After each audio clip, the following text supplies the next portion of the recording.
What's up? Hey, is this fantastic? Listen, I invited a friend of mine. I said, hey, I'm going to pick up, did I tell you about my Chinese boy? I'm going to pick up Mandarin Tantrum, and I want you to come with me. He's 5 minutes away, and on our way back, it's only 5 minutes. I want you to count how many questions my Mandarin son asks, okay? And so he's like, what? I'm like, just trust me, count how many questions he asks. So we pick up my boy, he gets in the car, we get 5 minutes, we get home. And my friend looks at me, he's like, 21. I'm like, I know, it's nonstop. I am bombarded with questions. Now, some of the questions are easy. Can I have more fish crackers? Some of them are a little harder. Where do babies come from? Some of them are a little more personal. Why do you always listen to Fancy Like? We never grow out of questions. We always ask questions, don't we? Does he like me? Will my parents freak? Is God real? But the number one question that you can ask, the number one question is this. What is my purpose? What is my purpose? And the world wants to drown out your purpose. The world wants you to pick a purpose that revolves around you and that is self-absorbed. The world wants you to pick a small purpose. And unfortunately, many college students, they don't ask the question, what is my purpose? Instead, they're asking the question, what do I want to do? What do I want to do for my summers? What do I want to do after I graduate? What do I want to do after I get married? But the question is not, what do I want to do? It's, what is my purpose? And that determines what we do. That determines what we do. And asking, what is my purpose? It's not just a college question. It's not just a Christian question. It's a life question. Everybody's asking this. Everyone is. The two greatest days of your life is the day you were born and the day you realize why. The two greatest days of your life is the day you were born and the day that you realize why. And the world has one objective. The objective is this. It wants to entice you into a small purpose, and it's going to offer three. The world will offer three enticing purposes. Let me share with you those three. The first one the world offers, money. Money. And unfortunately, many of your parents have chose that as a purpose, and many of your peers will as well. If you've ever heard of Mark Zuckerberg, your parents have, because they post your baby pictures on Facebook. If you've ever heard of Bill Gates, your parents have, because they use a PC to post those pictures. If you've ever heard of Warren Buffett, your parents have. He's a 90-year-old billionaire who's never heard of Facebook. But what do those three people have in common? They're the richest people in the world. And yet, guess what they decided? We want to give away our money. The three richest people came together and decided, hey, guess what? We want to give it away in our lifetime. We want to give the vast majority of it away. And they started what's called the Giving Pledge. There's 160 billionaires who have signed the Giving Pledge saying we want to give away our wealth. When billionaires at the top of Money Mountain are screaming, it doesn't last, give it away. What does that mean for you and I? Money is not evil, but making it your life purpose is. It's not evil, but making it your life purpose is. I was scrolling through the news and I saw this article and it caught my attention. It said 27 Club. And I was like, 27 Club? What's the 27 Club? And as I read about the 27 Club, it said this. The 27 Club is everyone who's made it their life purpose to be famous and wealthy and then killed themselves at age 27. So to get in the 27 Club, you have to have made it your life purpose to be wealthy and famous and then taken your own life at age 27. Who's in the 27 Club? It gave a list. Jimi Hendrix died of sleeping pills, died at 27. Janis Joplin, making $50,000 a night, overdosed on heroin, died at 27. Jim Morrison, worth 37 million, overdosed on heroin, died at 27. Kurt Cobain shot himself when his net worth reached 100 million, died at 27.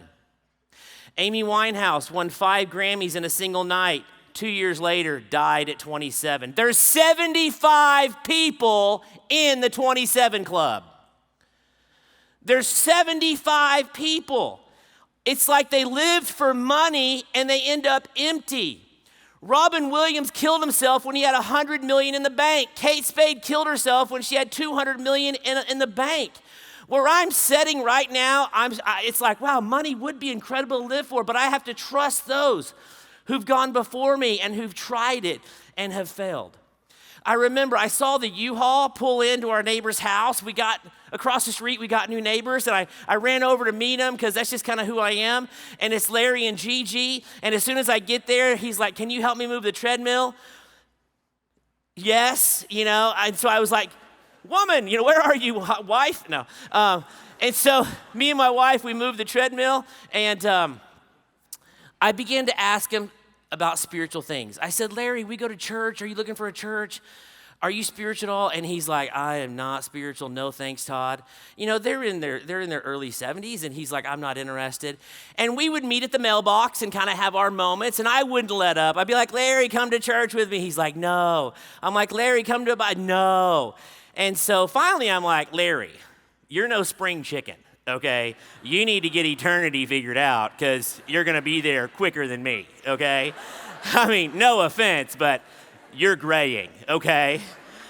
And he's like, "No, Todd, I'm not interested." And then all of a sudden, the knock came on the door. And I opened it, and it's Gigi, and she's crying. And Gigi doesn't cry. And I said, "Gigi, are you okay?" She said, "Larry's been diagnosed with esophageal cancer. He's been given 18 months to live." And I was just like, oh my goodness. I followed her across the street. I went into the kitchen. Larry's at the kitchen table reading a golf magazine. I sat down. I share about the hope in Christ. He stops me. He says, "Todd, go home. Go home." Larry's trips to the mailbox got fewer and fewer until finally they didn't exist. 16 months later, I got a knock on the door. It's Gigi. She said, "Todd, he has about 2 hours to live. Will you come talk to him?" My heart starts beating. I grab my Bible. I follow her across the street. I'm shaking. I'm trying to figure out in a minute and a half what to say. I go down the hallway. I turn left into the master bedroom. I see Larry, 82 pounds, wearing a diaper, spitting in a cup. And I get down on my knee, and I open the Bible, and I just start sharing about the hope in Christ. And Larry, I can't see what he's looking at, but he's looking over my shoulder. And I don't know what's going on. It's just me and him in the room, but I keep seeing him. He's not looking at me. He's doing this. He'll do this every now and then, but then he's doing this. And I'm looking at him, and then he's doing this. And I'm like, what in the world is behind me? And I turn around, and I realize Larry's watching TV. And I say, "Larry, you're going to be judged by Jesus in an hour and a half, and you're watching Storage Wars?"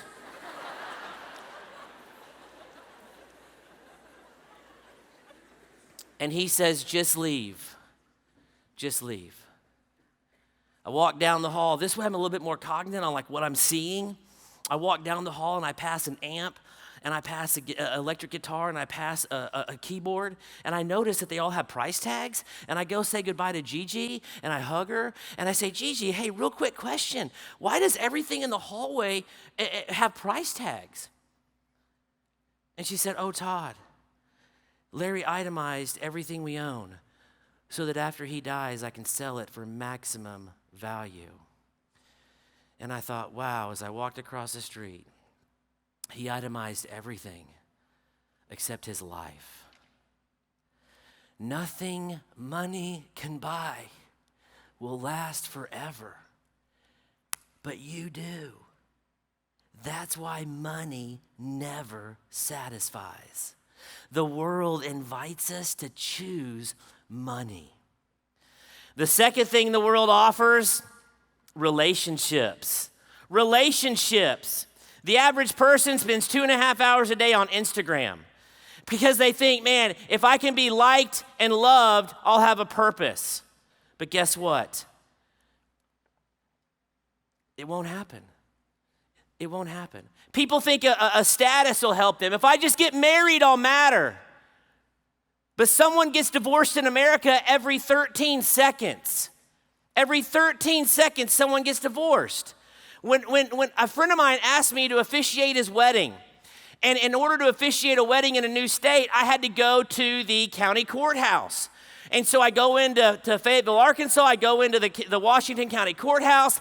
I go up the stairs through the metal detector, and I go into the wedding certificate office. I walk in, and I'm like, excuse me, to the lady at the desk. I'm like, where do I get the paperwork to be able to sign for a wedding certificate? And she looks at me and says, Todd Ahrend. And I'm like, no way. And she's like, you have no idea who I am. And I was like, I know. I have no idea. And she's like, Allison, we went to Kaleo. And I was like, no way, give me a shug. And so gave her a side hug, gave her a side hug.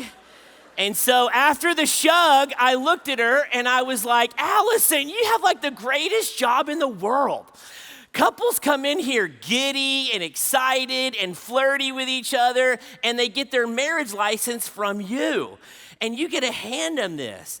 And she's like, I know. But this is also the same place that you get your divorce certificate. And it's not odd that within the year, the same couple, one of them storms in and asks for a divorce certificate. I almost get so callous when I hand them the marriage license, it's hard for me not to say, see you in a year. But I just can't do that. You cannot fully satisfy someone. Why do you think they will you? You can't fully satisfy someone. Marriage is a gift. It is not a purpose. And no status, dating, engaged, or married, is going to fill that void in your life. But how many of your peers think that a relationship status will make me matter? The world offers you money. The world offers you relationships. And if you pick the world's purpose, it's never enough. The third thing the world offers, yourself. Live for yourself. Learn about yourself. You do you. Follow your heart. On the Enneagram, I'm a 7, wing of a 7. Kind of a big deal, right? It's like, figure it out. What's the problem with starting with me? I am a terrible starting point. Okay, we are terrible starting points. I didn't date the right girl for a decade. I changed my major 3 times, and I have a watermelon tattoo on my upper thigh. I don't make the best decisions, okay? I don't. And it bothers me when people are like, start with you. I'm like, a cantaloupe? Because this is not working. I make bad decisions, okay? Jeremiah 10 says this. Listen to Jeremiah 10:23. People's lives are not their own. It's not your own. It's not for you to direct their steps. I don't make a good starting point because I don't know where I'm going. We were created for a purpose, and to find that purpose, we must go to the Creator. I mean, Billie Eilish, she shot to stardom a few years ago. Listen to what she says. She's like, I'm literally 20. But it's funny how I'm expected to find myself and stick with it. She's just unknowingly quoting Jeremiah 10:23. It's not for me to direct my steps. The world invites you to pick a small purpose. The world woos us with money, with relationships, with self. Why do people choose money? Because they want security. They want peace. They want success. Why do people choose relationships? They want to feel valued. They want to feel affirmed. Why do they choose self? They want to figure out their identity or confidence. But yet, none of those will satisfy. The world's purpose is never enough. Only God's purpose will satisfy. We took a family trip to Bozeman, Montana, and before we were going, I wanted to go big. You know, we don't travel much. So I was like, no price too high, booked it. 6 of us, Super 8, here we go. And so I'm not joking, I'm big time, okay? I arrived. And my friend called me before we took off to the drive to Bozeman, and my friend's like, hey, here's what you gotta do, go to Glacier, go to all this. He's like, oh, and by the way, where are you staying? And I was like, well,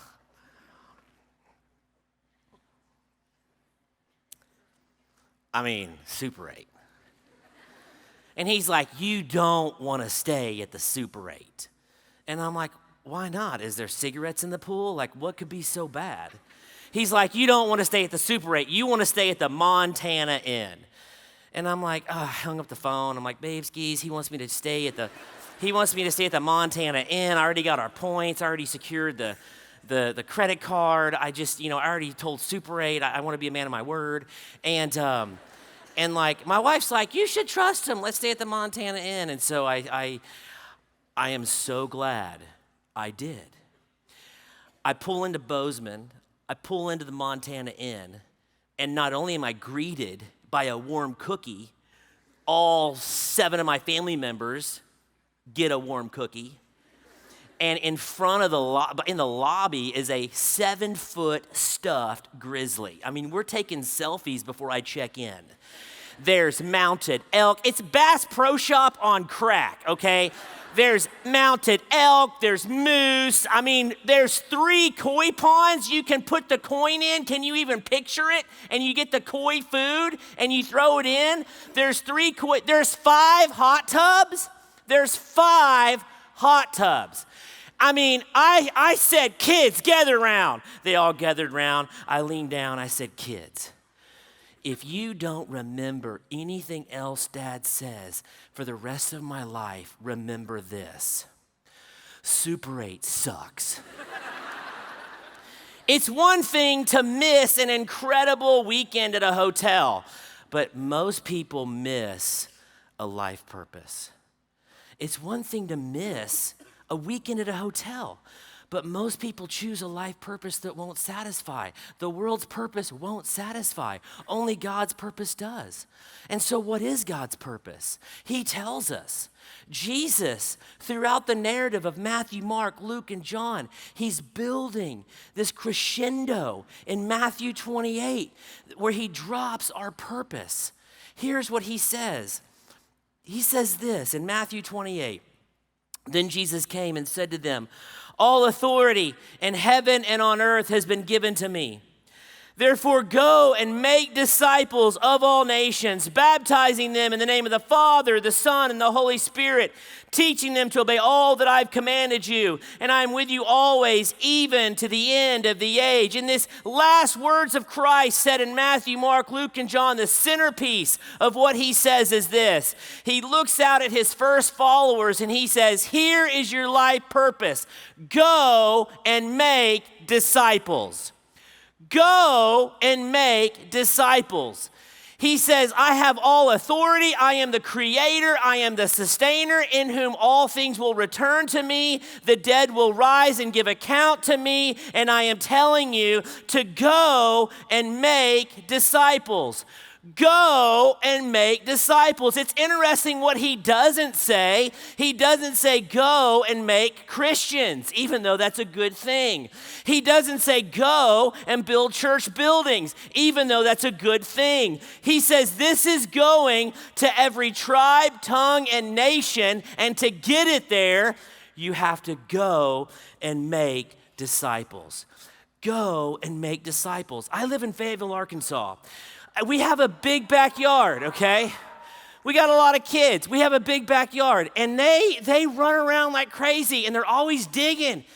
They're digging. They're like, mainly they find stuff and they bring it to me. They're like, normally it's like an old Coke bottle or a dead bug. But we got a metal detector, and it's game on. I mean, it is game on in our backyard. And my daughter, no joke, 2 months ago, my 14-year-old daughter, Camden, she comes running in. She's like, Dad,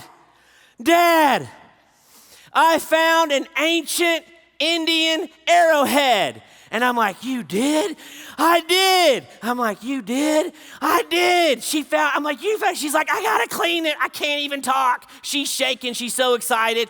She sticks her feet in the sink. She turns the hot water on. She gets the Clorox, the magic eraser, her brother's toothbrush, and she starts scrubbing. She's scrubbing. I go on, I do dad stuff. I clean the kitchen and stuff, and I'm mopping, loving my wife. And I just like a half hour later, and all of a sudden I hear this, you gotta be kidding me. I hear it again. You gotta be kidding me. And I look over and I go, what's up, Cam? She goes, I spent 30 minutes polishing a rock. This isn't an ancient Indian arrowhead. This is a rock. And I sat there, and no joke, with her feet in the sink, I said, this is a 14-year-old life moment. And I said, Camden, look at me. Look at me. The world gives you a rock to polish. God gives you a purpose to pursue. The world gives you a rock to polish. It took my daughter 30 minutes to realize she was polishing a rock. Many of your peers are going to take 30 years polishing their resume, portfolio, and career. The world gives you a rock to polish. God, He gives you a purpose to pursue. Go and make disciples. This is not optional. It doesn't matter your gifting, your Enneagram score. It doesn't matter any of that. This is obeying what Jesus has offered you as a life purpose. It's not about full-time ministry. You're to do this in the marketplace. You're to do this wherever you go. Raising your kids at home, you are to go and make disciples. But before you can make a disciple, you have to be a disciple. We have to be a disciple before we can make one. Do you realize the word Christian appears 3 times in our Bible? The word disciple appears 238. We're not called to be Christians. We're called to be disciples who make disciples. We're not called to be Christians. Christians appears 3 times. Disciple 238. How would I define a disciple? Here's the most simplest definition. Here's what a disciple is. A disciple is someone who spends time with God and teaches others what God taught them. A disciple, simply put, is this. They spend time with God, and then what God teaches them, they teach others. A disciple is someone who spends time with God and teaches others what God taught them. This is what the first 12 disciples did. They spent time with Jesus and then taught others what God taught them. Acts 4:13, what a phenomenal verse. Now when they, the leaders who were not Christ followers, saw the boldness of the first disciples, Peter and John, they perceived that they were uneducated and common men. They were astonished, and they recognized that they had been with Jesus. Look at that last phrase. They recognized that they spent time with Jesus and then taught others what Jesus taught them. And they were not scholars. They were uneducated common men. They would have been your rec majors. Okay, they were just uneducated. I thought that was funny. They were uneducated common men. You don't have to be a scholar to be a disciple and make disciples. You just have to meet with God and teach others what God taught you. And maybe no one in this room has ever heard of Mordecai Ham. Mordecai Ham was a teacher in Kentucky, but he was a man who spent time with God and taught others what God taught him. He shared Christ with a teenager named Billy. Billy came to Christ. Mordecai Ham began to help him grow. To the world standard, Mordecai Ham did not have an incredibly huge, successful ministry. But from an eternal perspective, his ministry was massive because he led Billy Graham to Christ and then helped him grow. Billy Graham has preached the gospel to more people than anyone else in history. Millions of people. He was the personal mentor of presidents of the United States for 50 years. But there is no Graham without Ham. There is no Graham without Ham. Think about that. Spending time with God and then teaching others what God taught you. Can I tell you about my Ham? Can I tell you about my Ham, the Ham in my life? Man, here's the Ham in my life. I mean, when I first came to college as a freshman, I had my plan, my major, my mullet. I mean, my world was rock star, okay? My world was rock star. I was rock star, right? And I wanted to party and all that, but then I just realized, like I mentioned, I was becoming the wrong person with the wrong priorities, with the wrong purpose. And I heard about a guy who went to University of Arkansas, who was an hour from me. And I heard about his name was Nick, and he wanted to spend time with God and teach others. He was a freshman. Like me, he wanted to spend time with God and teach others what God taught him. And so twice a month, I would drive to University of Arkansas, and I would sit in Yoakum with Nick. And I'd be like, okay, that's a dorm, okay? I would sit in the dorm with Nick. And Nick would just teach me. The first 5 times I ever read my Bible were with Nick. Nick took me to share my faith. He showed me how to do it. Nick bought me books on Christianity that I didn't even know I should read. And he was like, you should read these. He challenged me in my purity and my time in the Word.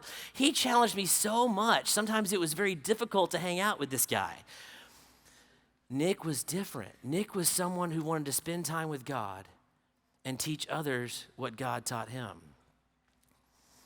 Nick died at 28. None of us in here think we're going to die at 28. None of us. But Nick's legacy lives on by those that he was faithful to train and equip and challenge. His legacy still lives on. We need to be a disciple. But guess what? Matthew 28 doesn't say go and be a disciple. Matthew 28 commands us a step further. We need to go and make disciples. Well, how do you make a disciple? It's one thing to be a disciple, but then how do you like create one? How do you make one? And this is where Paul the Apostle in 2 Timothy 2:2 just shines a spotlight on how to make a disciple. Paul the Apostle wrote 13 books in our New Testament, planted churches all over Europe and Asia, and yet he hones in on young Timothy. And he says, Timothy, I'm going to train you. I'm going to mentor you. I'm going to spend time with God, and I'm going to teach you what God taught me. And for 14 years, he spends time with Timothy, mentoring Timothy. And now here he is, his last letter. Paul's in prison. He's writing Timothy his last farewell. And here's what he says, 2 Timothy 2:2. The things you have heard from me in the presence of many witnesses, entrust to faithful men who will be able to teach others also. The things you've heard me say in the presence of many witnesses, a lot of people around, entrust to faithful men who will be able to teach others also. Paul's like, the things you heard me say, I'm just meeting with God and passing it on to you. He says, Timothy, I want you to find faithful men to entrust this to. And I asked myself, I'm like, of all the things that Paul uses to describe who Timothy needs to be meeting with, the word he uses is faithful. He says, Timothy, find faithful. They have to be faithful. And I was like, what does faithful mean? Faithful means you're willing to stand up for Christ in your fraternity, sorority, or living group. Faithful means your yes means yes. If you say you're going to be there, you're there. Faithful means you're willing to do the hard things, to step out into an uncomfortable situation. You're willing to crucify your self-image for the sake of Christ. What does faithful mean? You're willing to do the hard things. And I'm like, why faithful? And then I realized I have spent so much time wasting it on unfaithful men. So much time. Oh man, they tell me Oh, what time's it start? Where's it at? I'll bring the chips. And then it's time for the meeting, and they're nowhere to be found. They don't show up. They're somewhere else eating the chips. They start out full of passion, but end up full of excuses. They start out full of passion and end up full of excuses. And Paul says, Timothy, don't waste your time on unfaithful people. Don't waste your time. Your ministry is not helping half-hearted Christians who don't want to show up at things to try to show up at things. That's not your ministry. Paul tells Timothy, find faithful and be faithful. Find faithful and be faithful. And maybe, let's be honest, maybe this last semester, the word to define you was unfaithful. You limped into SMC because a crush came and you wanted to follow her or him. And man, you ghosted more people. You haven't texted back. Matter of fact, when you say something, people yawn because they know it's not going to happen. And maybe here at SMC, you need to go and apologize and say, listen, I was distracted and unfaithful, and I am sorry. Will you trust me to be faithful this spring? Paul tells Timothy, find faithful and be faithful. Find faithful and be faithful. It's called Senior Walk. University of Arkansas does it. It's the longest and oldest tradition in the University of Arkansas. What they do is they etch your name in the sidewalk once you graduate. It started in 1876. There's 5 names. 1877, there's 10 names. There's 150,000 names etching the sidewalk at University of Arkansas over 5 miles long. This May, 5,000 students are going to graduate, and the university will spend $250,000 putting their name in the sidewalk. And it's fun to walk around and look at the names. I mean, my favorite is by the art building. There's a guy, you look down, his name's Chip Money. And I'm like, yeah, that's epic. I'm literally, no joke, I'm walking with my friend Nathan Allen, and we're just walking around campus, hitting a coffee shop, and he looks down, and he stops, he's like, dude. I'm like, what? He's like, look. I'm like, where? He's like, there. I'm like, where? He's like, there. It said Nathan Allen, which was his name. He's like, I can go home. He's like, I can just go home. Everybody at University of Arkansas will graduate and leave that small little legacy. But when you leave your campus, what will be your legacy? What will be your legacy? If you entrust to faithful who find faithful, it will last. If you are a disciple who makes disciples, it will last. Look at the verse, 2 Timothy 2. Let's just finish this up. The things you've heard me say in the presence of many witnesses, entrust to faithful men. Why faithful? Because they have to teach others. It doesn't stop with them. You don't want your legacy to be 2 generations, you and another. You want it to continue. And so they must teach others also. They must teach others also. Faithful people want to pass it on. They want to. How do you make a disciple? If you know how to have a quiet time, show someone how to have a quiet time. If you know how to pray, show someone how to pray. If you know how to share your faith, start with showing someone how to share your faith. Don't graduate without leaving behind a disciple. If this is your senior year, spring semester, make it count. Be a disciple who makes disciples. Be faithful and find faithful. Why was making disciples Jesus' method? Because there's 8 billion people alive right now, and 6 billion don't know Christ. And Jesus says the best way to get it to all nations is to multiply. Multiplication. You disciple someone, then you both take someone else, then you all take someone else, and it multiplies. Look at 2 Timothy 2:2, and you're going to see 4 generations in one verse. 2 Timothy 2:2, there's 4 generations. The things you've heard me say, that's Paul saying this to Timothy. The things you've heard me say in the presence of many witnesses. The things you, Timothy, have heard me say in the presence of many witnesses. Entrust to faithful men who'll be able to teach others. Where's the 4 generations? Look at this. You, Timothy, me, I taught you, Timothy, Paul, faithful men who teach others. Paul shows 4 generations in one verse.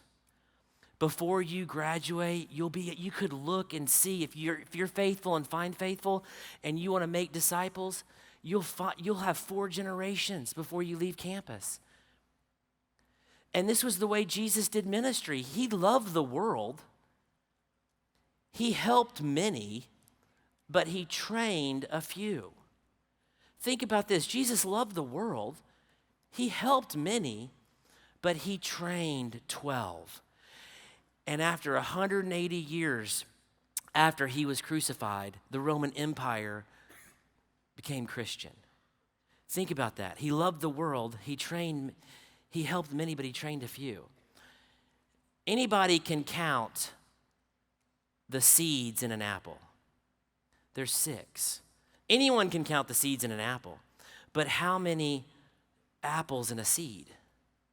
How many apples in a seed? You can't. You can't count that. Because if you take a seed and you nourish it and you care for it and you water it, it will grow up to become an apple tree, to bear more apples, to bear more seeds that you care for. And it's endless. It's endless. Trust the process. Be faithful, find faithful. Be a disciple who wants to make disciples. But here's what boggles my mind. There was a survey done of 1,000 Christians. And what they found is only 0.3% were actively making disciples. There was a survey done, 1,000 Christians, and only 0.3, that was like 2 or 3 people. And you're like, man, if Jesus commanded it and Paul modeled it, why do so few obey it? Why do so few obey it? And maybe it's because we're self-absorbed. My life, my money, my schedule. I got to graduate early. I got a lot of hours this semester, and we're self-absorbed in our world. Maybe we don't make disciples because we don't want to do the hard things. I'd rather show up at Bible study when it's convenient, not try to lead one. When we don't want to do the hard things. We don't want to live pure. We don't want to challenge others in their faith. Maybe people don't do it because they're self-absorbed. Maybe they don't do it because they don't want to do the hard things. Maybe they don't want to do it because we're hypocrites. Our life in the fraternity or sorority steals our voice. You can't drink till blackout on Thursday night and then lead a study on Friday morning. Nobody wants the life we're leading. Whatever reason, so few Christians are being disciples who make disciples. Is your life purpose being a disciple who makes disciples, or have you reduced it to money? Is your life purpose being a disciple who makes disciples, or have you reduced it to a relationship status? Is your life purpose being a disciple who makes disciples, or have you turned inward and just focused on self? I promise you this, nothing the world offers will satisfy. Only being a disciple who makes disciples will. Julian Dawkins, where are you? There you are.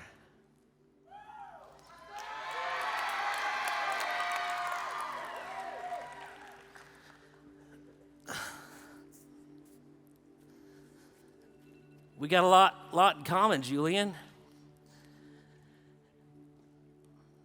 See, you're the only Sig Ep from University of Wyoming here. You're it, man. You're it.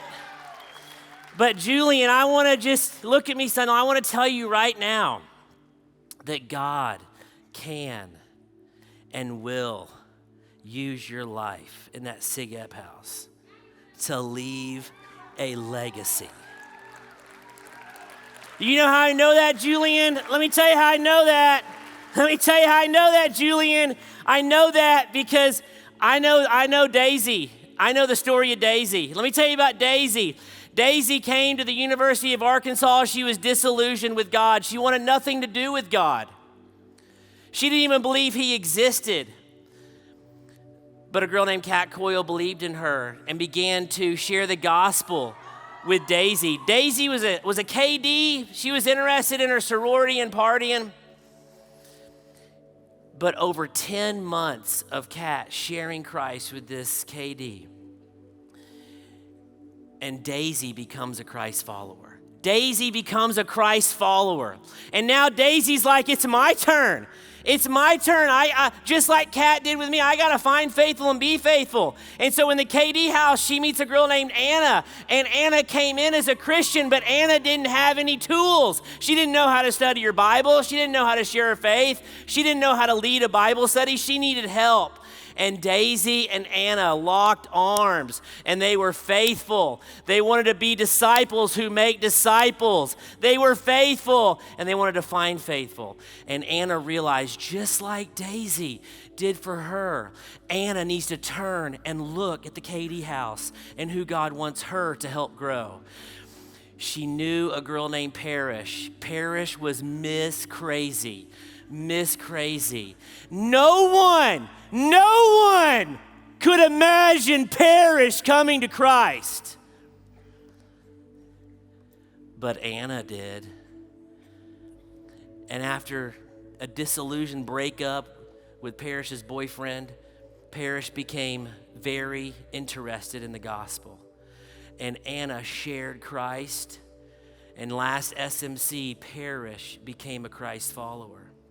And now Parrish says, man, now just like Anna and Daisy, it's my turn to be faithful and find faithful. It's my turn to be a disciple who makes disciples. And so she sees a Katie named Skylar who's struggling, and she shares the gospel with Skylar. And Skylar became a Christ follower last month.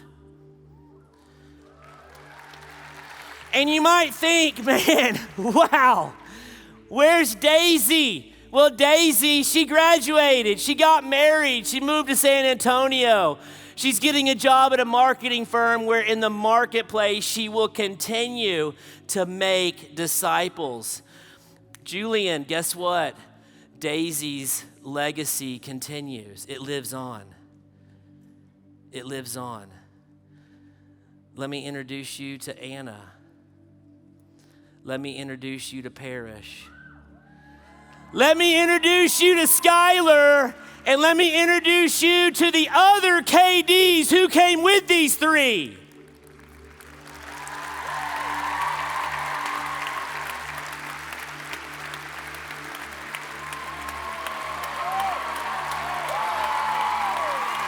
I don't care. Isn't that incredible? I don't care if you're one. I don't care if you're 1. I don't care if you're 5. I don't care if you're 15 or 33. If you want a lasting legacy, you go and you make disciples and you multiply. Thank you.